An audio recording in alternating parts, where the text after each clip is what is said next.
Eu me chamo Maria do Rosário Ramos de Almeida e estou cursando o mestrado em Educação Profissional e Tecnológica oferecido pelo Instituto Federal de Educação Profissional e Tecnológica de Mato Grosso do Sul. Estou cursando a disciplina Educação e Tecnologias e uma das nossas tarefas é falar um pouco da educação online.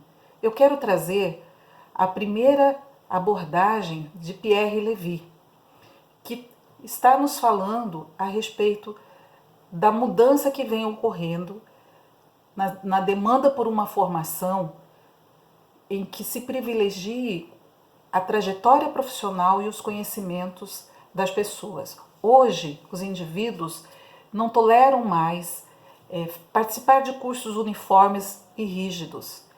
Nesse sentido, Levy fala do paradigma da navegação em oposição a esses cursos tradicionais.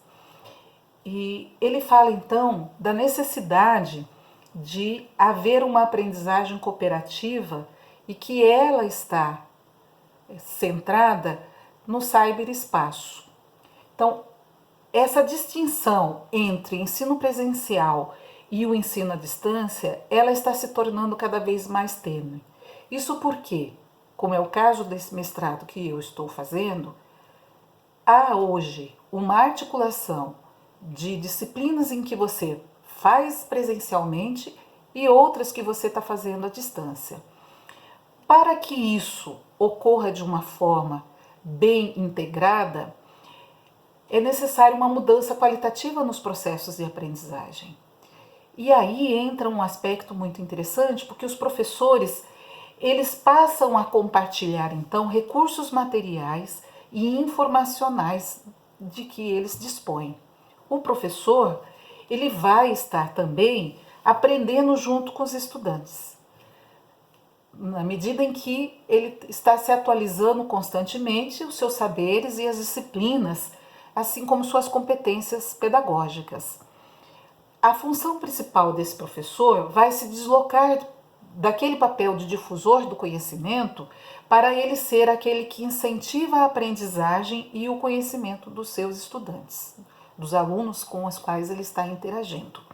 Ele vai se tornar um animador da inteligência coletiva dos grupos que estão sob a sua responsabilidade. Uma outra autora que a gente está estudando é a Edmeia de Oliveira dos Santos. Ela nos coloca sobre a dinâmica sociotécnica para além da educação à distância. E ela vem nos falando que os computadores são mais do que ferramentas nesse contexto que nós nos encontramos, né? Os computadores imitam e simulam os processos mentais de processamento e armazenamento de informação. Então, funcionam como uma grande memória. E o grande destaque que eu posso colocar é que essas potencialidades elas vão se tornar realidade pela capacidade dos computadores de trabalharem com os algoritmos, trazendo as proposições características do próprio intelecto humano. Então, nesse sentido, ocorre uma revolução digital que vai emergir a partir da digitalização da informação que está se reproduzindo, circulando e se modificando no cyberespaço. E aí surge, né, esse conceito do cyberespaço que vai emergir não só por conta da digitalização, mas da interconexão mundial entre TIC digitais conhecidas como internet. Daí a questão da rede, que passa a ser a palavra de ordem no cyberespaço, porque corresponde ao fluxo de fechos de relações entre seres humanos e objetos técnicos. É uma relação híbrida. E é essa qualidade de ser híbrida que faz toda a diferença nesse contexto.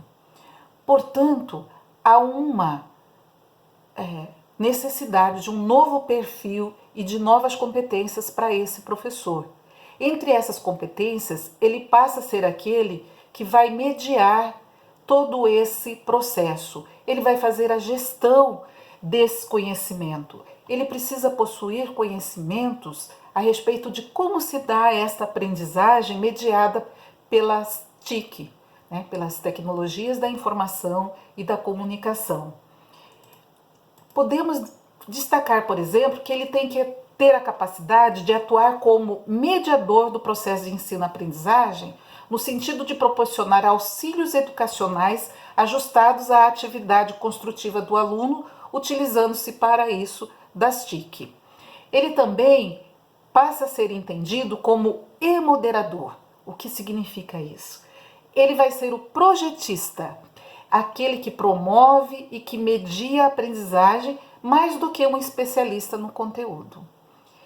Ele deixa de ser um orador, conferencista, né, para ele ser aquele que sabe fazer as perguntas, para aquele que vai proporcionar auxílio, orientação e assistência ao grupo de alunos que ele está atendendo.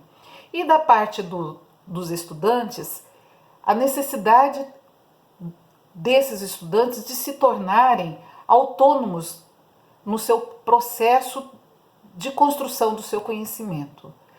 Para isso, né, um fator-chave nesse sentido é a formação online e a e-atividade. Participar de grupos de discussões mediados por meio de tecnologias da informação e da comunicação é da maior importância. Interagir em chats, em fóruns de discussões, fazer vídeos como esse que eu estou aqui fazendo, tudo isso torna este aluno cada vez mais autônomo na busca desta sua formação. E tem 4 grandes âmbitos de competências que o professor vai atuar como mediador: o pedagógico, social, o de organização e gestão e o técnico. Cada um desses âmbitos requerem desse professor que ele atue de forma a saber como ele vai conduzir esse processo. Aos alunos, eles vão ter que cada vez aprender a solucionar problemas complexos, a interagirem com seus pares para a troca de conhecimentos, porque há então uma inteligência coletiva que surge nesse contexto também. Portanto, nós estamos então submergidos num novo contexto, num novo processo em que a aprendizagem ela vem a ocorrer mediada pelo uso das tecnologias, mas que para isso requer de cada um de nós, cada um no seu papel, seja de professor, seja de aluno, que busque então compreender como se dá a dinâmica nesses ambientes virtuais. Espero ter falado um pouco a respeito desse assunto tão instigante que nos move a conhecer mais e a nos aprofundar nesse estudo. Por hoje ficamos por aqui.